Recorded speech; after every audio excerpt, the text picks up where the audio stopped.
اعوذ باللہ من الشیطان الرجیم بسم اللہ الرحمن الرحیم۔ سورہ نساء کے بارے میں نے شروع ہی میں آپ سے یہ عرض کر دیا تھا کہ اس میں سب سے زیادہ خطاب کا رخ جو ہے وہ منافقین کی طرف ہے، اگرچہ کہیں خطاب براہ راست یا ایھا الذین نافقوا کے الفاظ میں نہیں، یا ایھا الذین آمنوا، اس لیے کہ وہ بھی ایمان کے دعوے دار تھے، ایمان کے مدعی تھے، قانونی طور پر وہ بھی مسلمان تھے، مومن تھے۔ تو یہ طویل ترین مضمون جو ہے اب کنکلوڈ ہو رہا ہے ان آیات مبارکہ میں۔ ان المنافقین یخادعون اللہ، یقیناً منافق کوشش کر رہے ہیں اللہ کو دھوکہ دینے کی۔ یہ سورہ بقرہ کے دوسرے رکوع میں بھی آیت آئی تھی، میں نے عرض کیا تھا کہ مخادعہ باب مفاعلہ میں کسی شے کی کوشش ہوتی ہے، اس لیے کہ سامنے مقابلہ ہوتا ہے اور پتہ نہیں ہوتا کون جیتے گا کون ہارے گا، لیکن یہاں اللہ کی طرف سے وَهُوَ خَادِعُهُمْ، اور یہ خادع جو ہے یہ ثلاثی مجرد سے اس میں فاعل ہے، اور یہ آتا ہے نہایت زوردار تاکید کے لیے، اللہ ان کو دھوکہ دے کر رہے گا، یعنی یہ کہ اللہ نے ان کو جو ڈھیل دی ہوئی ہے وہ سمجھ رہے کہ ہم کامیاب ہو رہے ہیں، ہمارے اوپر ابھی تک کوئی آنچ نہیں آئی، کوئی پکڑ نہیں ہوئی، کوئی گرفت نہیں ہوئی، ہم دونوں طرف سے بچے ہوئے ہیں۔ اس حوالے سے وہ اپنی اس ڈھیل کی وجہ سے بڑھتے چلے جا رہے ہیں، بڑھتے چلے جا رہے ہیں، بڑھتے چلے جا رہے ہیں، اور یہی در حقیقت اللہ کی طرف سے گویا کہ ان کو دھوکہ ہے جو دیا جا رہا ہے کہ وہ سمجھ رہے ہیں کہ ہم کامیاب ہیں۔ وَإِذَا قَامُوا إِلَى الصَّلَاةِ قَامُوا كُسَالَىٰ، اور جب وہ کھڑے ہوتے ہیں نماز کے لیے، یہ نماز کی طرف، تو کھڑے ہوتے ہیں بڑے کسل مندی کے ساتھ۔ یہاں ذرا نوٹ کر لیجئے کہ قامہ جو ہے، قامہ یقوم، یہ آتا ہے کھڑے ہونے کے لیے، قائم اس سے اس میں فاعل ہے، لیکن جیسے انگریزی زبان میں آپ کو معلوم ہے کہ ورب کے بعد پریپوزیشنز کی تبدیلی سے بڑے بڑے مفہوم بدل جاتے ہیں۔ انگریزی میں ٹو گیو ایک خاص مصدر ہے، ٹو گیو اپ، اب زمین و آسمان کا فرق ہو گیا، ٹو گیو ان بالکل ہی الٹی بات ہو گئی۔ عربی میں اتنا فرق نہیں ہوتا، لیکن پھر بھی ظاہر بات ہے کہ جو پریپوزیشنز چینج ہوتی ہیں تو فرق پڑتا ہے، اسی لیے میں نے کہا تھا قام اعلی الرجال قوامون علی النساء، اس میں حاکم ہونا، سربراہ ہونا، کسی کے حکم کا نافذ ہونا۔ قام الی کسی شے کے لیے کھڑے ہونا، کسی شے کی طرف کھڑے ہونا، کوئی کام کرنے کا ارادہ کرنا۔ وَإِذَا قَامُوا إِلَى الصَّلَاةِ قَامُوا كُسَالَىٰ، جب کھڑے ہوتے ہیں نماز کی طرف تو صاف نظر آ جاتا ہے کہ طبیعت میں بشاشت نہیں ہے، طبیعت میں آمادگی نہیں ہے، مجبوراً چونکہ اپنے آپ کو مسلمان ظاہر کرنا ہے لہذا کھڑے ہو رہے ہیں۔ قام بے ہم نے پڑھا تھا، قوامین بالقسط، قائمم بالقسط اللہ کی شان ہے، کسی شے کو قائم کرنا۔ تو اس طریقے سے یہ جو الفاظ ہوتے ہیں ان کے ساتھ پریپوزیشنز کی چینج سے،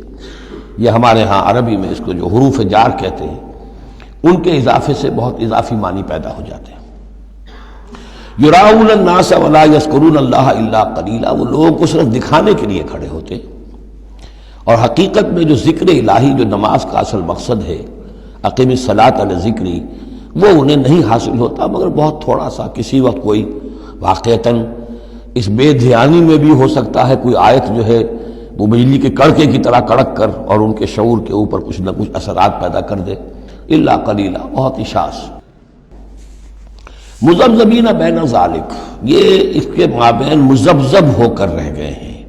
کفر کی طرف یا ایمان کی طرف، یکسو نہیں ہو رہے، اس لیے بار بار حضرت ابراہیم کے ساتھ اور حضرت ابراہیم کے تذکرے کے ساتھ حنیف کا لفظ آتا ہے، یکسو ہو جاؤ۔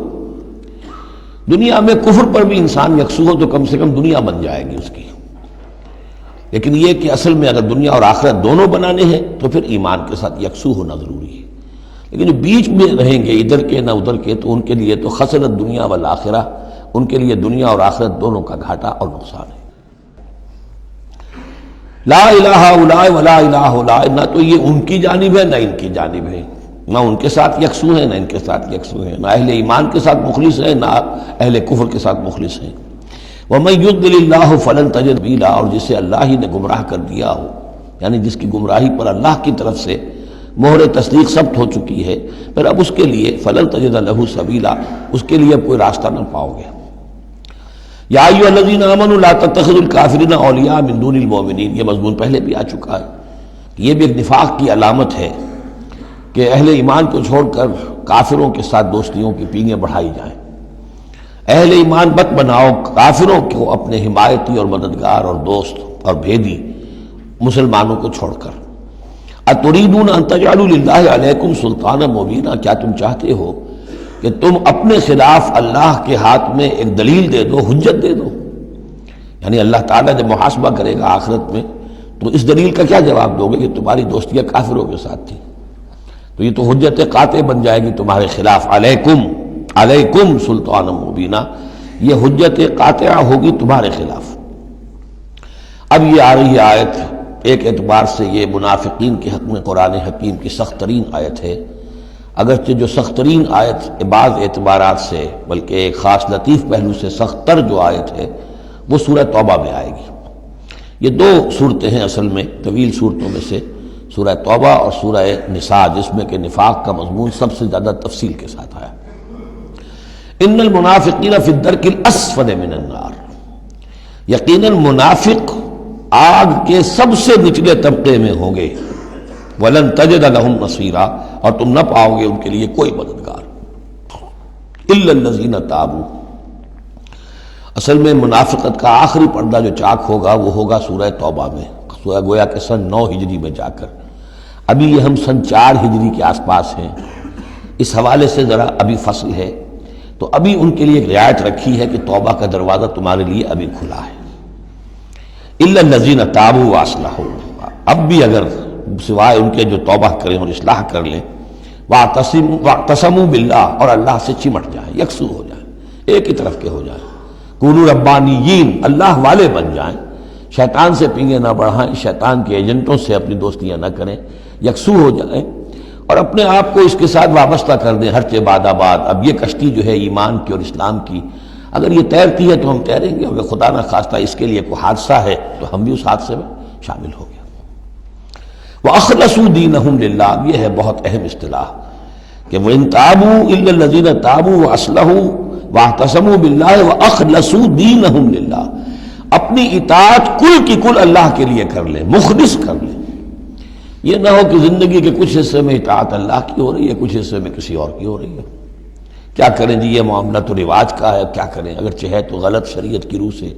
لیکن برادری کا رواج ہے، برادری کو چھوڑ تو نہیں سکتے۔ معلوم ہو آپ نے اپنی اطاعت کے حصے جو ہیں علیحدہ کر لیے، یہ حصہ جو ہے برادری کی اطاعت میں جائے گا، یہ حصہ اللہ کی اطاعت میں جائے گا۔ اطاعت جب تک کل کی کل اللہ کی نہ ہو،